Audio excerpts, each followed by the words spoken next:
Hi, it's Laura. Independent media is a collaborative project, and you play a critical part in it. This show is made possible by our viewers and listeners, not corporations or advertisers. So join our member supporter honor roll by going to lauraflanders.org/donate to contribute. That's lauraflanders.org/donate. And please stay kind, stay curious, and commit to supporting this no ads, no gimmicks, not all about profit show, again, or for the very first time. Thank you. Now on with this week's show. The media has shown time and time again in the last 19 months and beyond that they are completely incapable of telling the story of Palestine honestly. Just giving room for Gaza to speak for itself is what essentially sets this documentary apart. Anybody can have an opinion on this. It's the world's first live stream genocide. We wanted to remind people you can't look away from this. You can't look away from this, especially because you're paying for it, and it's your silence that allows it to continue. We were putting finishing touches on this week's episode when the news broke that 2 young Israeli embassy aides had been killed outside the Capital Jewish Museum in Washington, D.C., and that a man had been arrested who shouted "Free Palestine" as he was detained. That gave us pause about going forward with an episode that touches on these themes but doesn't mention this event. But we've decided to go forward because perhaps there is no better time than now to learn more about the anti-Gaza war movement that some in power today would further criminalize and vilify. Today you will meet the co-director of the film The Encampments, an independent production documenting the anti-war movement that occupied the campus of Columbia University in 2024. Kei Pritsker is with BreakThrough News. Also with us, Sueda Polat, a human rights student who participated in the protests and is central to the film. And with Sueda Grant Minor, a Hebrew literature student who also participated in the protests and the film and is a leader of the student union. They will speak for themselves, but I'll only say I have never, as a journalist, met a bereaved parent who wanted their grief to be used as a pretext for more violence. To the contrary, I've met many who want their loss to be the last and to add extra impetus to every possible push for peace. Here's the trailer for The Encampments. We're here to discuss the little Gazas that have risen up on campuses across America. There is a movement to radicalize young people. Can you believe they are chanting about the Intifada in New York City? I really believe they are brainwashed. There was a very concerted effort by the media to portray things a certain way and refuse to discuss Gaza. Columbia is materially invested in the genocide in Gaza. We don't want our money to go towards Palestinian death. I was born and raised in a Palestinian refugee camp. The university was cracking down on Palestinian activism on campus. It's completely farcical to imply that in any way, like, Jewish people were being persecuted. I have never felt more proud to be Jewish than when I was pushing our university to divest from genocide. They would just criminalize anyone who would participate in a protest. That was the moment where students were like, we need to do something more.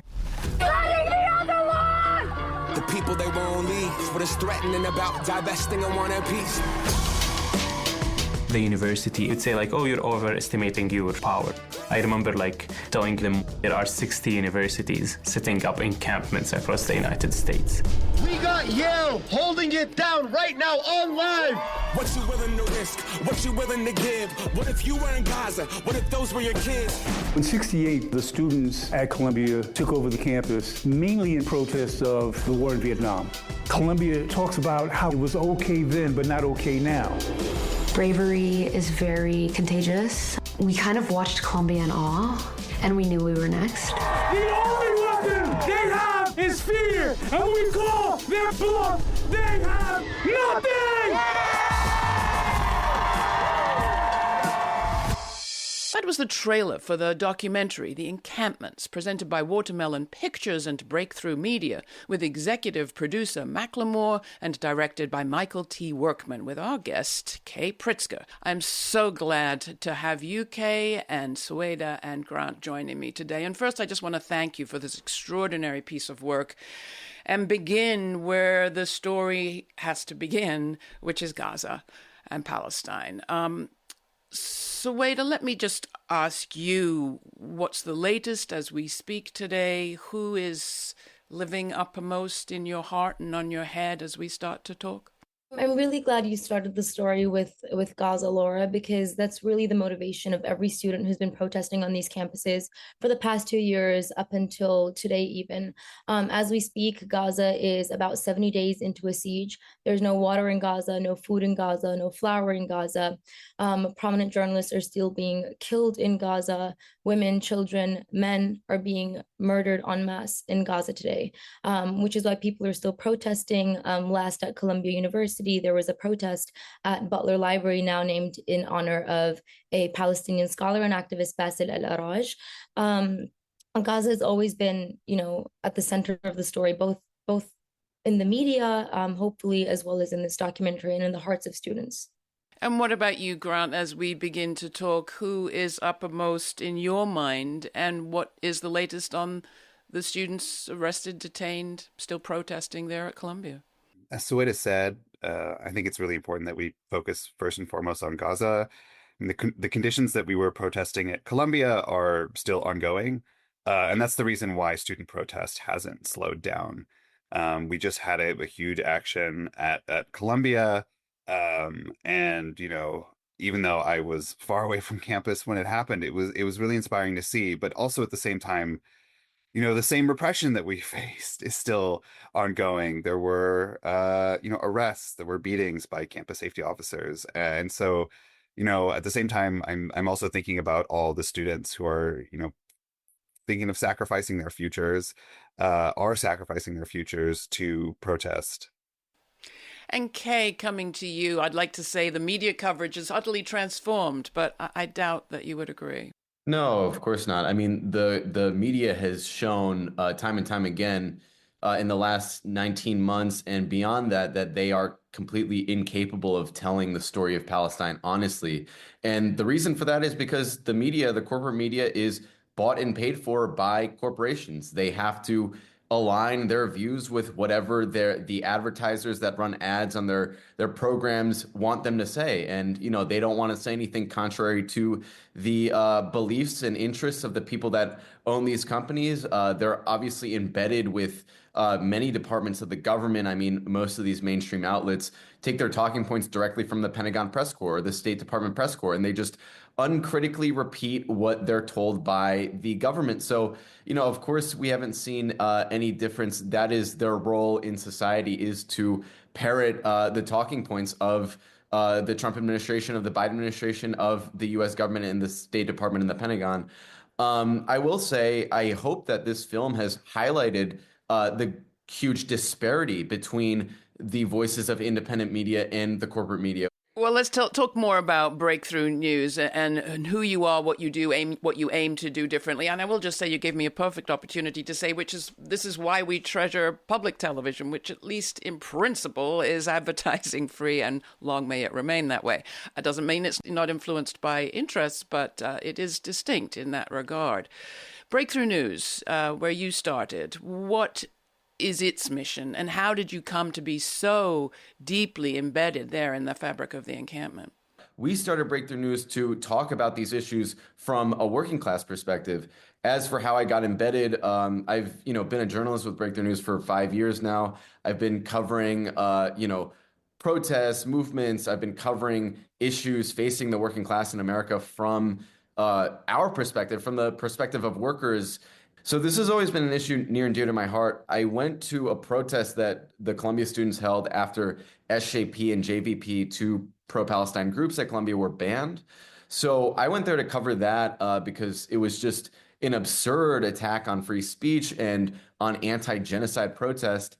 And I met some of the students I met Grant. I met some of the other leaders at Columbia. I did not meet Sueda, unfortunately, that day, but I stayed in touch with them, and they reached out to me when they were setting up the encampment, and they said, hey, the administration's not listening to us. They're not taking us seriously. We feel the need to escalate. We're setting up this encampment. So I went there.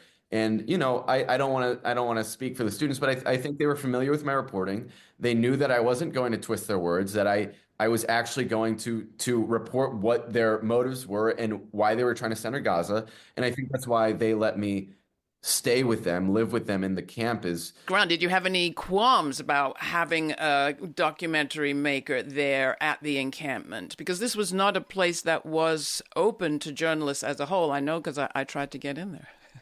One of the reasons why students are so wary of journalists is that oftentimes we see people, come in with a camera and record only the things that work for them and their narrative. Or even they just, they'll ask you friendly questions, they'll softball you, and then they will either cut your answers or just completely ignore what you said and report it anyway. Like I had a journalist publicly insult me and comment on my appearance. He called my beard scruffy, uncalled for, but point taken. But one of the things that I think sets BreakThrough apart is that we knew that the reporters at BreakThrough come from an activist background. And so first and foremost, they are activists, and activists who are committed to telling the truth. And that is a form of activism, is coming into it and saying, okay, we're not going to go with the media narrative that everybody is pushing. And the film does that brilliantly. We're talking about the encampments. Sueda, coming to you, I imagine that the qualms were many when it comes to participating in a documentary, not least the fact that we hear routinely, even in the film, from SJP, Students for Justice for Palestine, JVP members and encampment participants, that they don't want themselves to be the topic. They don't want to be the subject. So how did you make peace with that in order to participate in a film called The Encampments? It's not called The War in Gaza. I frankly haven't made peace with it, to be quite honest. I think by nature of the fact that, you're media personnel, you're journalists, not just, the documentarians doing the encampment, but people coming to the encampment themselves, even if they wanted to tell the story of a protest, they wanted to sideline Gaza entirely and wanted to make even documentaries about the right to freedom of speech, college campuses as a site of protests, the American nature of protest, whether or not we're, time, speech, and manner restraints on protests, so on and so called. So I still fully haven't made peace with it. In addition to the fact that, it feels, I would like to humble myself and not speak so much and rather have Gaza heard. With regard to the encampments as a documentary, what I really, really loved about it, and which kind of assuaged some of my ethical concerns about documentary making, is the fact that it at least half by half included footage of Gaza, and not just footage of ruins, not just footage of debris, footage of bombing, which might just be documenting violence for the sake of violence, but it included interviews with people in Gaza, notably Bisan, who's been a journalist reporting tirelessly from Gaza every day, displaced from her home for 2 years, her colleagues killed. And I think just giving room for Gaza to speak for itself is what essentially sets this documentary apart from a number of others. This is Laura Flanders and friends. This time in our monthly feature, Meet the BIPOC Press, we are discussing the film, The Encampments. This brave documentary sheds a very different light on the anti-Gaza war protests than you might have seen in commercial media coverage of student movement that occupied college campuses in 2024. The documentary is presented by Watermelon Pictures and BreakThrough Media with executive producer Macklemore and co-directed by Michael T. Workman with our guest today, Kei Pritsker. Also with us are two Columbia University students who are at the heart of the documentary, Sueda Polat, a graduate student in human rights, and Grant Miner, a student of Hebrew literature. Miner is also the president of the Columbia University Student Workers Union, which we'll hear more about You can watch the show and see stunning clips from the encampments at lauraflanders.org. And while you're there, please take a moment to subscribe to our newsletter to receive information on all of our web exclusives, including the full uncut conversation from today's show and more. The discussion continues, but first here's What Have We Done by Us Three from their upcoming album, Soundtrack.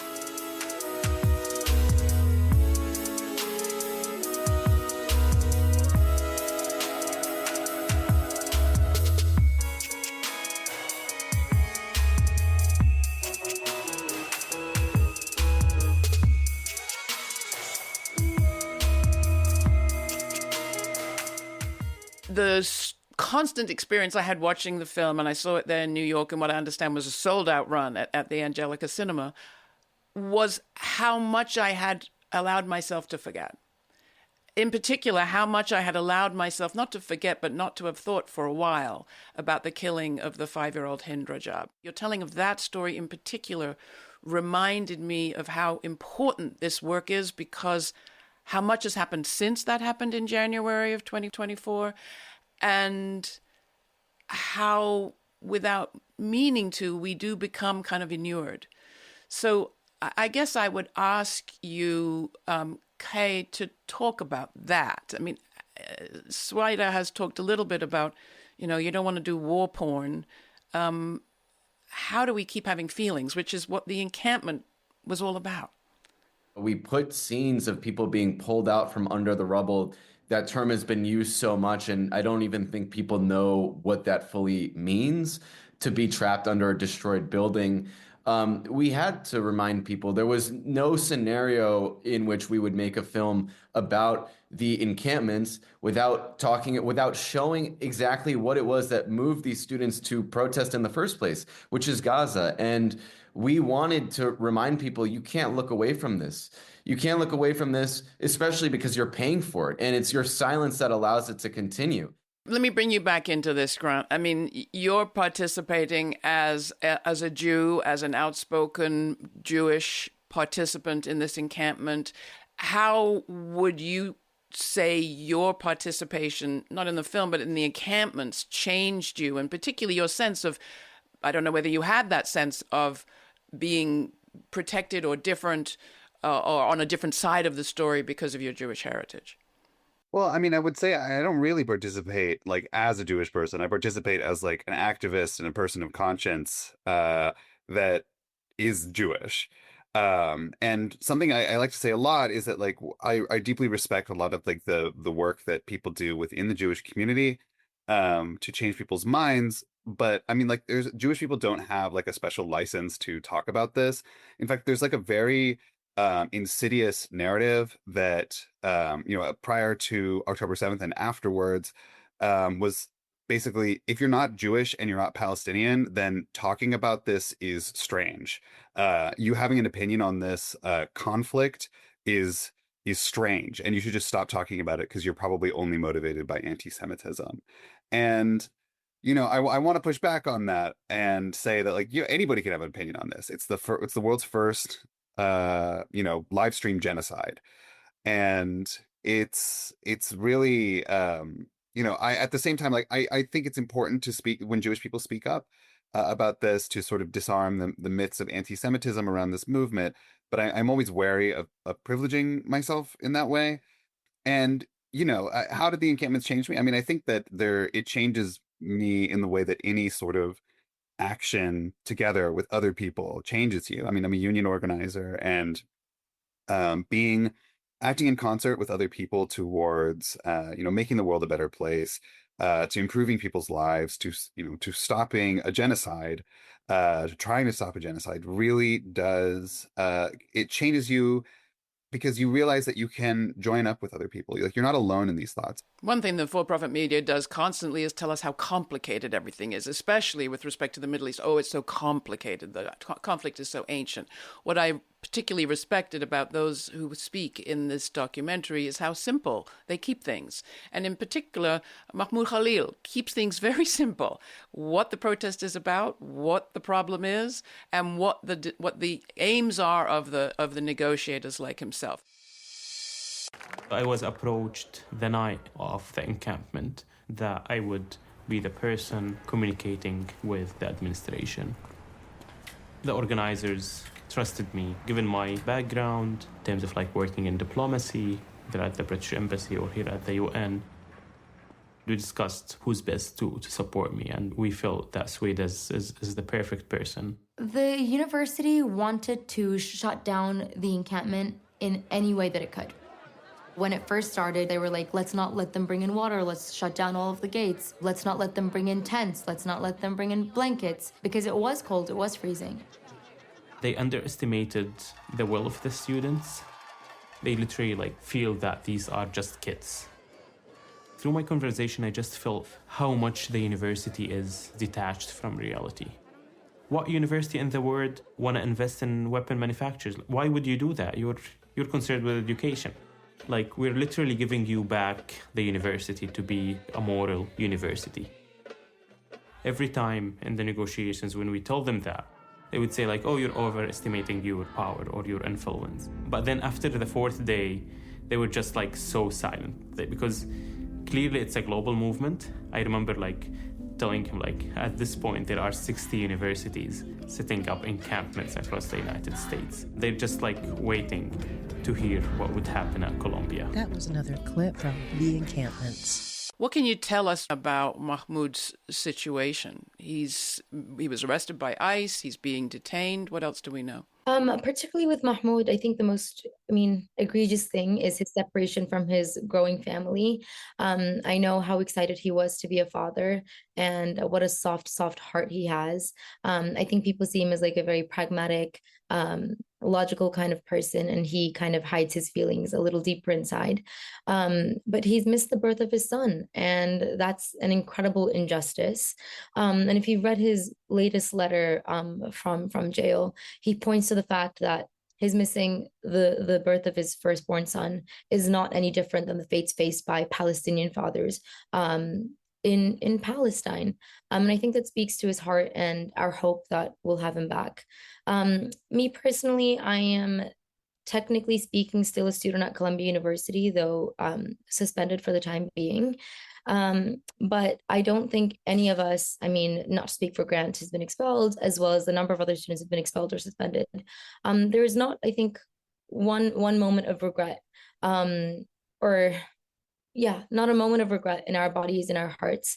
I think especially knowing that the repression that we're facing right now and the increased scale of repression, both at the federal level and at the institutional level at Columbia University, is happening because we were so successful at mobilizing such a large mass of people, perhaps for the first time in a very long time in America, not just college students, but people outside of colleges.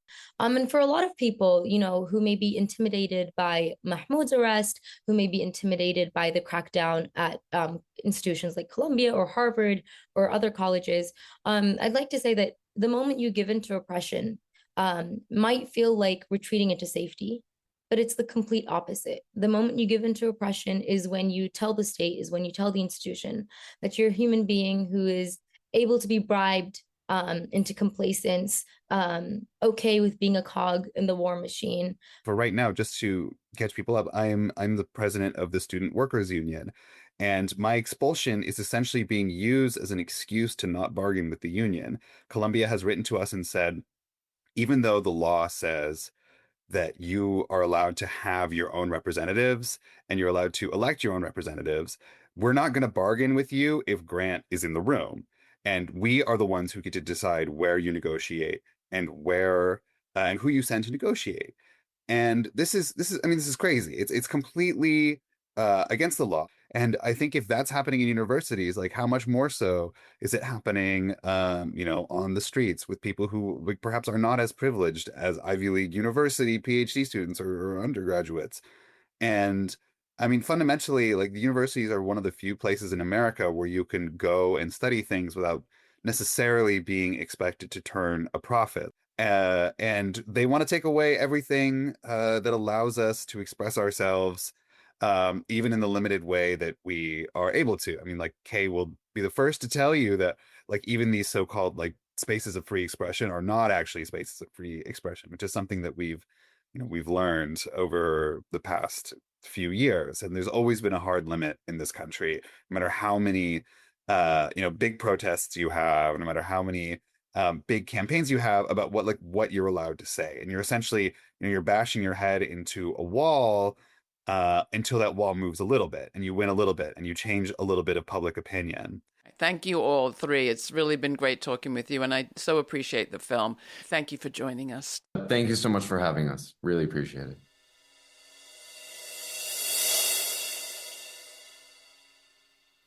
It's no small irony that Columbia University, which hosts both the Pulitzer Prizes for Journalism and the prestigious Columbia Journalism Review, was just through announcing those prizes, which were all about celebrating bravery and integrity and reporting and the values of free speech, when the university announced the temporary suspension of 4 college journalists, including several associated with the Columbia Spectator, a campus-based paper declared the nation's best by the Society for Professional Journalists last year.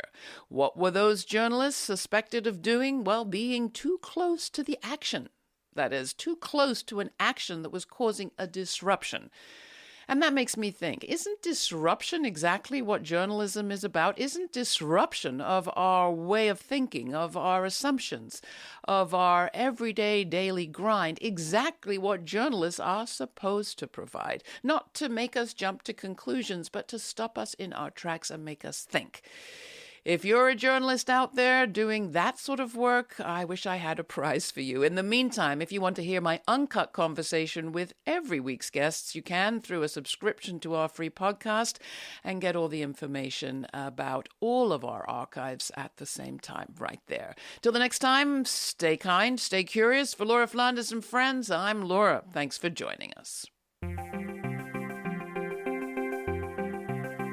For more information on this episode, check out our show notes posted for free at patreon.com/Laura Flanders and Friends. And we invite you to subscribe to our YouTube channel to watch the premiere of each week's show and chat in real time with Laura. The premiere now airs on Fridays at 5 p.m. Eastern. Thanks to our member supporters, this show remains free to millions on public TV, community radio, and as a podcast. Not a member yet? Make a one-time donation or make it monthly at lauraflanders.org. This show is produced by yours truly, Laura Flanders, along with Sabrina Artel, Jeremiah Cothran, Veronica Delgado, Jeanette Hernandez, Jeannie Hopper, Sarah Miller, Nat Needham, David Neumann, and Rory O'Connor. Thanks for joining us.